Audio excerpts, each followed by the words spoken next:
মজলিস গাজীপুর জেলার উদ্যোগে আয়োজিত আজকের এই গণসমাবেশের সংগ্রামী সভাপতি,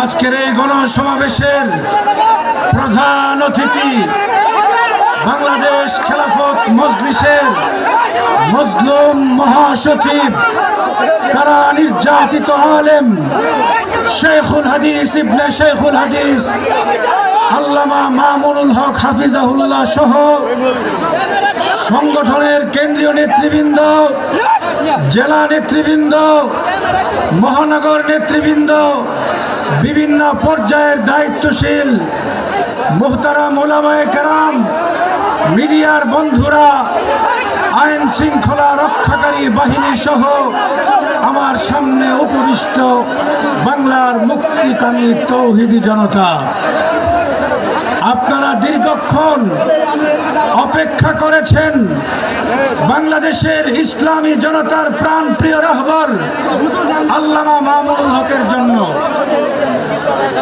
আজকে প্রমাণিত হয়েছে গাজীপুরের মাটি ইসলামের ঘাঁটি, গাজীপুরের মাটি কোরআন সুন্নাহর ঘাঁটি। আমরা আজকে 4টি সমাবেশ করে এসেছি। সেই নেত্রকোনা, ঈশ্বরগঞ্জ, নান্দাইল, কিশোরগঞ্জ হয়ে 5ম সমাবেশ।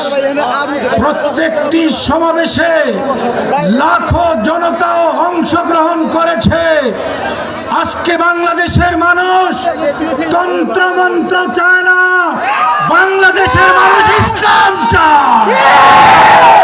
বাংলাদেশের মানুষ খেলাফতের রাজনীতি রাখতে চায়।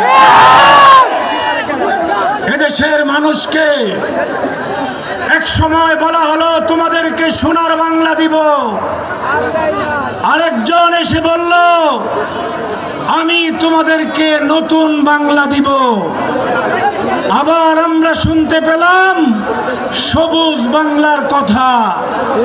আমাদের ভাগ্যের পরিবর্তন হলো না। 10 টাকা কেজি চাল খাওয়ানোর কথা বলে ক্ষমতায় এসে ফ্যাসিস্ট শেখ হাসিনার আমলে 100 টাকা কেজি চাল খেতে হয়েছে।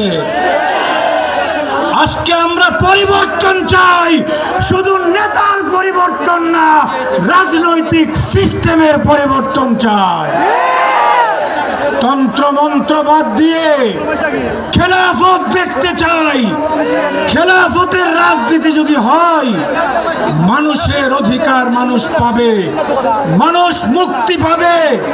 তাই এখন থেকে খেলাফতের দুর্গ গাজীপুরকে গঠন করতে হবে।